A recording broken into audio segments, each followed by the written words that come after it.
In this episode, we will take you to a wild and remote fishing and camping spot right at the entrance of one of the largest harbors in the world.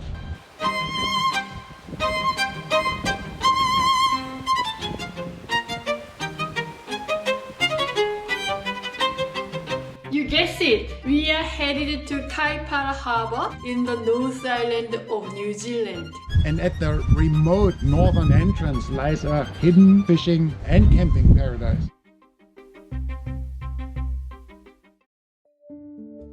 It is certainly a long drive to get here.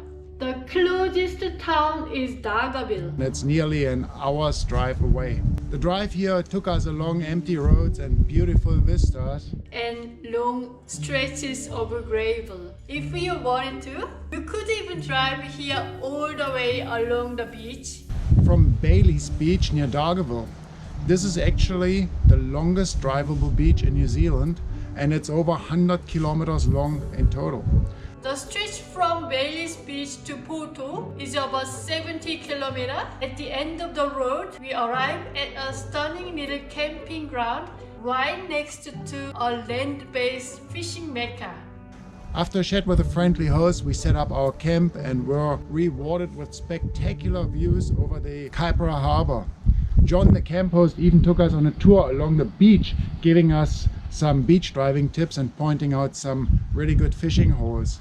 It's still a 15-kilometer drive along the beach at low tide to get to the actual harbour entrance from the campsite.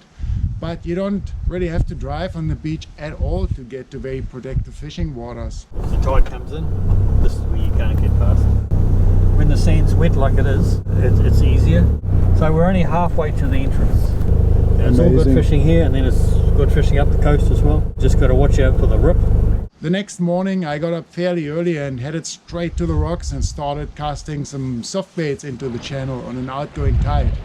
I used some Z-Man paddle tails that I had recently purchased at a local fishing store. I hooked into Kahawai after Kahawai. This was a lot of fun and also provided us with nice dinner and fresh bait.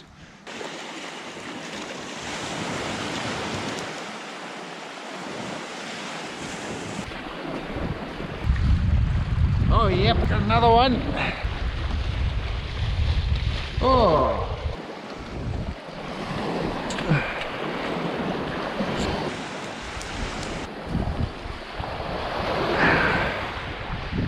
Right, can't complain with a few kahawai for dinner.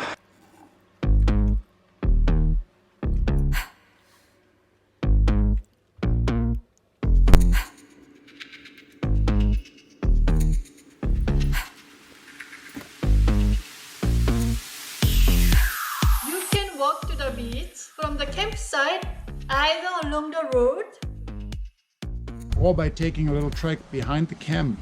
There are also some rock ledges below the camp worth trying. Oh.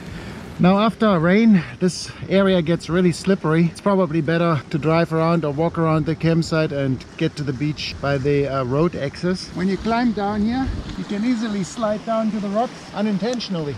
Now we had a lot of rain the last couple of days. As you can see, the water is very murky. It's better to fish here when the water runs a little bit more clear. This usually happens also on an outgoing tide because you get closer to the channel's edge where the water is much clearer than right here next to the rocks at high tide. You can also climb down to the rocks on this side, and during low tide you have a good chance to see some seals there.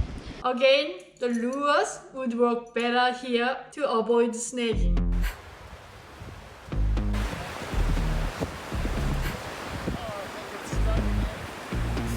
Good.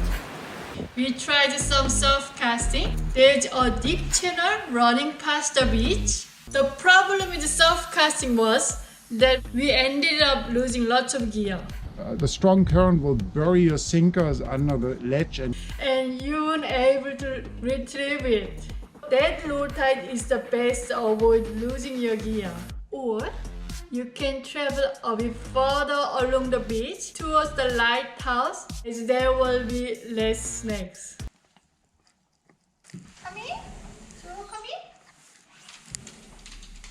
We did catch a small snapper though, then got busted by a big shark which ate hooks, sinkers and all. Bitten off here. The next day we went for a drive along the beach to the lighthouse. You do need a four-wheel drive as there can be some soft patches of sand.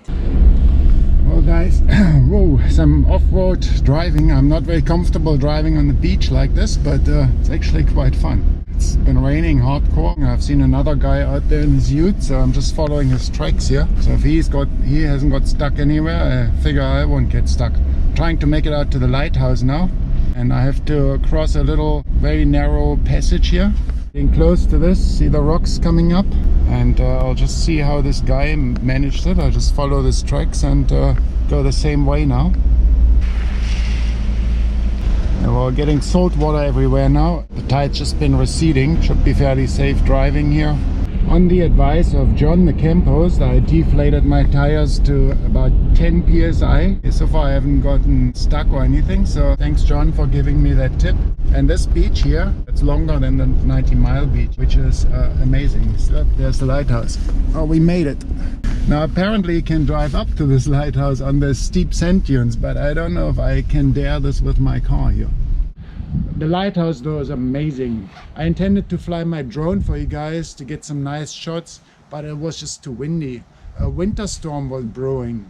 So instead I climbed up the hill and enjoyed some beautiful views over the entrance of the Kaipara Harbour.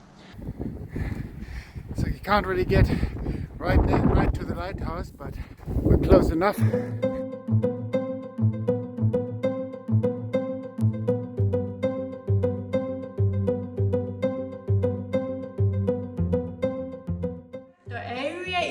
Of the lighthouse is called the graveyard. It is a very hostile place and has claimed many ships and husbands. Big waves from the Tasman Sea break over large shifting sandbanks about 5 meters below the surface. Boat fishing is really only possible if you're an experienced skipper with a boat that's powerful enough to withstand those strong currents. But who needs a boat if you have such a productive stretch of coastline in casting range, right? On the way back I tried a few casts here and there with my surfcaster, but it was just a little too sunny to catch anything. On sunny days at shallow beaches it's usually better to fish at the change of light. Guys, you can find the best bite times and much more by visiting Fishingreminder.com. And if you like what we do, you can also support us there by sharing your photos and stories. As always, you can find the link in the description below. Later in the day we had another surf cast using fresh kahawai leftovers as bait, resulting in more kahawai catches. The kahawai fishing was just top notch. We love catching them and they fight hard and taste good, especially cooked or only in lemon juice. If you haven't seen Mark's German Kahawai recipe yet, you need to check it out. The link is up here or in the description. All in all, fishing with soft baits proved to be more successful yet again. Haitian also had a crack and caught a few nice kahawai as well. New Zealand winter, I'm soaked. Today again I cast my favorite paddle tail Z-Man. Oh, you got a different one? No, we got a different one today for me. What is it, this one? Curly tail. Curly tail instead of a paddle tail. Tails are quite good, because it's very visible, wiggling around in the water. Just hope this weather is gonna hold up a little bit longer. Before thunderstorm, fishing is normally good.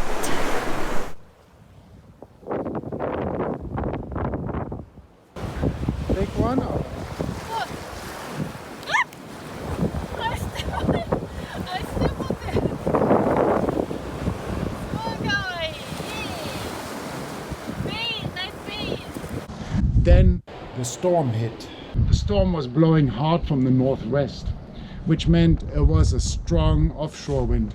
Usually that's not so bad for fishing, but the gusts and the rain showers were just so strong at times that despite trying for a while, we just eventually had to give up. This is winter in New Zealand. When it rains, then it rains.